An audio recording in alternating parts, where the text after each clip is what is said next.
Female billionaire was mysteriously murdered at her home. 14 years later, the surprising truth. Hello there. Since ancient times, our ancestors have said, "Fortune does not strike twice, but misfortune never comes alone," implying that luck and happiness are rare and fleeting, while misfortune often brings along a cascade of troubles. This proverb perfectly describes the life of the main character in today's story. A person haunted by endless misfortunes that complicated not only the life of the victim, but also the grueling investigation that followed. The story begins in the 1980s. At around 10 a.m. on August 22, 1985, in a conference room at a company in San Diego, California, an important meeting was about to begin. Everyone was dressed formally and ready, yet they looked bewildered.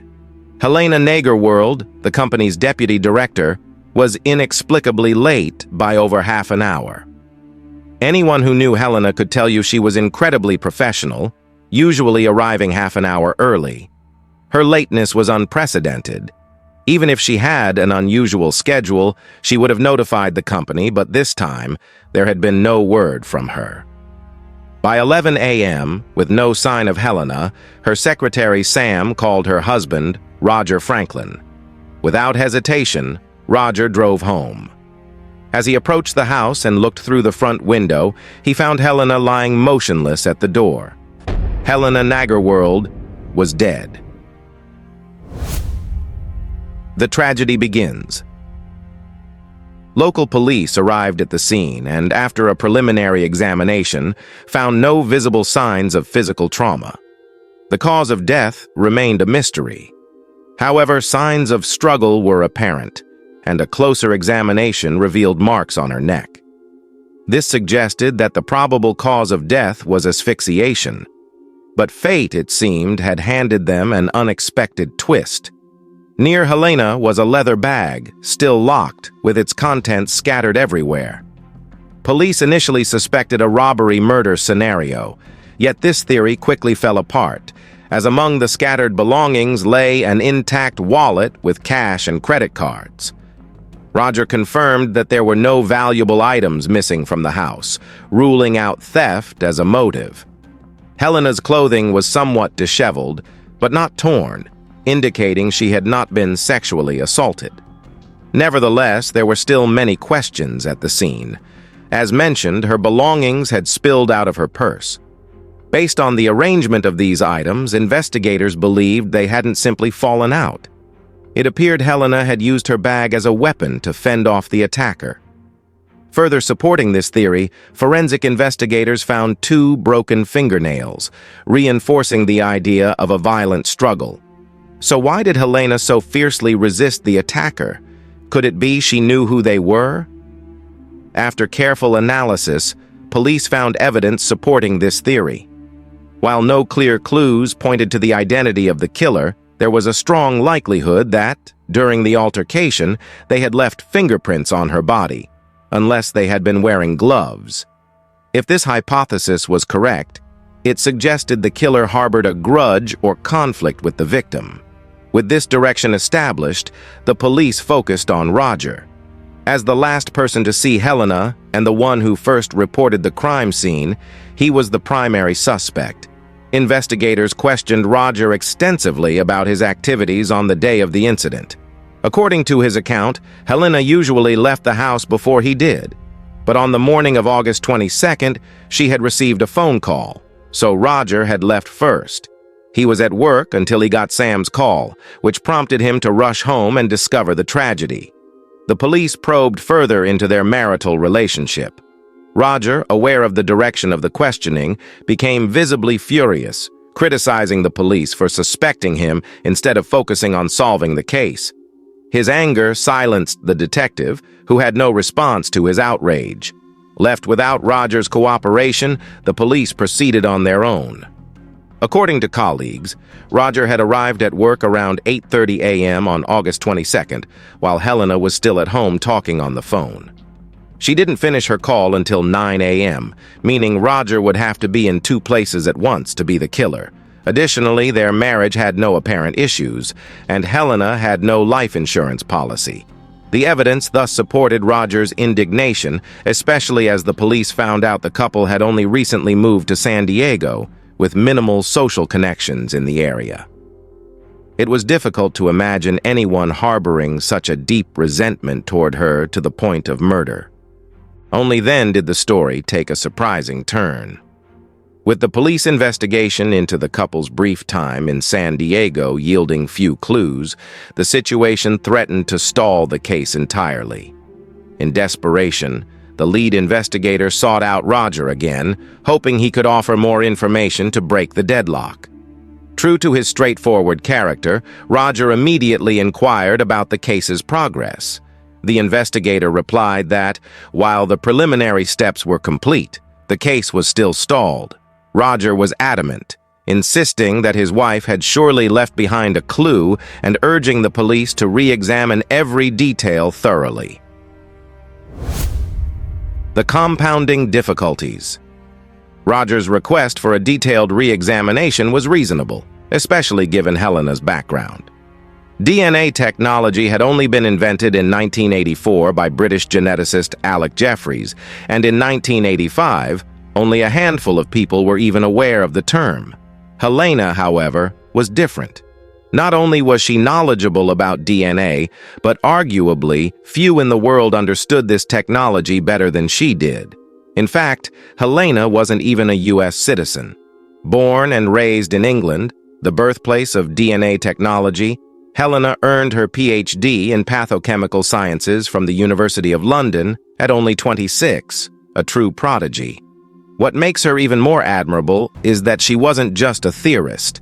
Beyond her professional expertise, she possessed a natural talent for business. In the early 1970s and 80s, as the biotechnology industry was booming in the U.S., she saw an opportunity. She and her husband, Roger, an architectural designer, migrated from the misty lands of England to the state of California, USA. Thanks to her capabilities, within a few short months, Helena had become the international marketing director of a medical diagnostics company.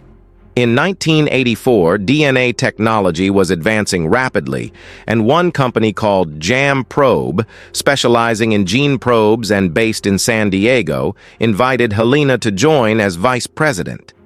Seeing this as a company closely aligned with her expertise, Helena moved from San Francisco to San Diego. By the time of the incident, she was only 36. By now, it should be clear why Roger urged the police to thoroughly examine the scene, right? A hard fate. Roger believed that someone as intelligent, determined, and knowledgeable about DNA as his wife, facing death, would certainly have left some trace of evidence on the attacker, fighting until her last breath. True to his intuition, guided by Roger's insights, the police meticulously searched every inch of the scene. During a second examination, forensic experts found a small red stain under Helena's fingernail. The next question was whether Roger suspected anyone as the perpetrator. As I mentioned earlier, our main character seems to have been cursed by misfortune. Specifically, on April 7, 1984, when the couple was still living in San Francisco, Roger had business in Washington and was away. Around 10:20 p.m., Helena, half asleep, sensed a presence in her room. Initially, she thought she was dreaming, but as she opened her eyes, she froze. A tall man was standing right there. He wore a sweatshirt and a cap covering his face, revealing only his eyes. Before she could react, he threatened that any noise would mean her death. Fear gripped her heart as she realized she was on the edge of death, facing a large man with a weapon in his hand. In such a situation, resistance was impossible. To save herself, Helena begged him not to harm her, promising to stay silent. After her pleas, he seemed to believe her, refraining from hurting her but still assaulting her and stealing everything valuable in the house. Once he left, she immediately reported the assault to the police and called a close friend to take her to the hospital. In the business world, Helena was well known, so her friends were not ordinary people either. Upon arriving at the scene, her friend noticed something odd. Outside the kitchen window, a small table typically used for outdoor parties was set up with a kettle on it.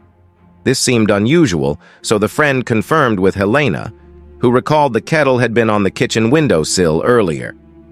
At once, the friend went to the local police station commander, urging them to check the kettle. Why? Simple. Objects don't move by themselves, so its displacement suggested someone had tampered with it. As expected, the logic was sound. The police found 3 complete fingerprints on the kettle, the only clue left at the scene. But when these were matched against fingerprint databases, there was no match, meaning the intruder had no criminal record. For Helena, this incident severely impacted her emotional state. She had initially planned to accept Jam Probe's offer, moving from San Francisco to San Diego to start a new life. All these factors complicated the investigation. Time passed quickly, and by February 1985, 10 months after the assault, a man in Belmont, California, harassed a 12-year-old girl playing outside her apartment. Fortunately, her parents noticed, and the man was arrested by the police. Upon investigation, police learned he was David Paul Frediani, 30, with no prior criminal record and a stable job as an accountant at a large company in San Francisco. At first glance, David seemed ordinary, but under questioning, he denied all charges, claiming he just thought the girl was cute and wanted to play with her. Since the parents had no concrete evidence other than their word against his, the police were in a bind. Releasing him could upset the family, but detaining him without strong evidence could lead to legal backlash. Since David worked in San Francisco and was visiting Belmont for business, his case file had to be transferred to the San Francisco police for a background check. If David's acquaintances identified him as a troublemaker, police would proceed firmly. If he were known as an upstanding citizen, they would drop the matter. Initially, the San Francisco police only gave the case a cursory review, but as they dug deeper, they found that David lived a mere 7 miles from Helena's home. His physical description matched Helena's previous account of her assailant. With this, San Francisco police urgently requested David's fingerprint records from Belmont. To their shock, his prints matched those on the kettle perfectly.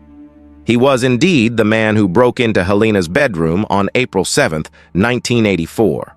With the evidence in hand, the case was quickly resolved. Just days after his arrest, police held a preliminary hearing and scheduled his trial for early September 1985. Returning to the present, Roger told the police that David was the only suspect he could think of. But some wondered why he hadn't mentioned it sooner. The reason was simple. David was supposed to be behind bars, so how could he have escaped to commit another crime? Roger explained this to the police, but they still decided to confirm David's current status. Surprisingly, after the preliminary hearing, David's family had posted a substantial bail, meaning he was out on bail. So, if he was the killer, the only motive left to consider was revenge. No other reason seemed plausible. Clues revealed. As investigators were grappling with the case, Roger spoke up. As previously noted, David wore only a mask that exposed just his eyes during the crime. So during his preliminary hearing, Helena was asked to identify the intruder from that night. She answered that she couldn't be certain. Fortunately, apart from fingerprints, forensic analysis revealed that the assailant had blood type O, which happened to match David's. Based on these 2 pieces of evidence, the court decided to prosecute him. The trial date was set for August 22, 1985, less than 2 weeks away, meaning David not only had a motive but also met the conditions to commit the crime. You might think this was the end of the story, but unfortunately, things took a turn for the worse. Despite compelling arguments and verified evidence, they proved ineffective. Helena, who fought to leave traces of DNA on her attacker, had hoped that even after her death, these traces would help the police. However, in 1985, DNA technology was still in its infancy, making DNA tracing nearly impossible. Thus, her efforts would only hold potential for future advancements. At this stage, the case stalled. David spent some time in prison, but just 3 years later, he was reintegrated into society. Although he wasn't acquitted, Helena's death effectively provided him with an outcome that couldn't have been better. If she had survived, he would have likely faced at least a 20-year sentence. Time continued to pass, and for 10 years, the investigation unit at the San Diego Police Department had no resolution regarding Helena's case. Even though investigators reviewed every detail and believed David to be a prime suspect, they found a significant gap in the initial investigation. Yet, after a decade, all physical traces had vanished, and a new challenge emerged. David lived in San Francisco, 500 miles from San Diego. Unless they could prove he was in San Diego on the day of the crime, his alibi of being at home watching TV would stand. But the investigative team wasn't one to give up easily. In 1998, a new technique known as polymerase chain reaction, or PCR, was developed. In simple terms, this technology could amplify minuscule DNA samples to a sufficient size for testing. Clearly, this was the breakthrough Helena's case had been waiting for, unmasking the killer. By this point, the results were becoming clear. In 1999, 14 years after the incident, David was finally brought to court for Helena's murder. But the depths of his deceit were yet to be fully exposed. David admitted only that he had been at her house on the day of the murder, denying any further involvement. The jury, however, saw through his lies, ultimately convicting him of first-degree murder and sentencing him to life imprisonment. Tragically, over those 14 years, Helena's parents passed away one after the other, and Roger, her husband, died of cancer a few years later. None of them lived to see justice served. Perhaps the only comfort for Helena's spirit was that the PCR technology that eventually revealed the truth had some connection to her own field of work. With that, today's case comes to an end. The investigation was undoubtedly challenging due to limited resources, but the most valuable aspect was the police's relentless commitment to justice. What do you think about this case? Share your thoughts in the comments below, don't forget to like, and hit the bell icon to receive updates on our upcoming videos. That would be a huge motivation for the channel's growth. Until next time, goodbye, and see you soon.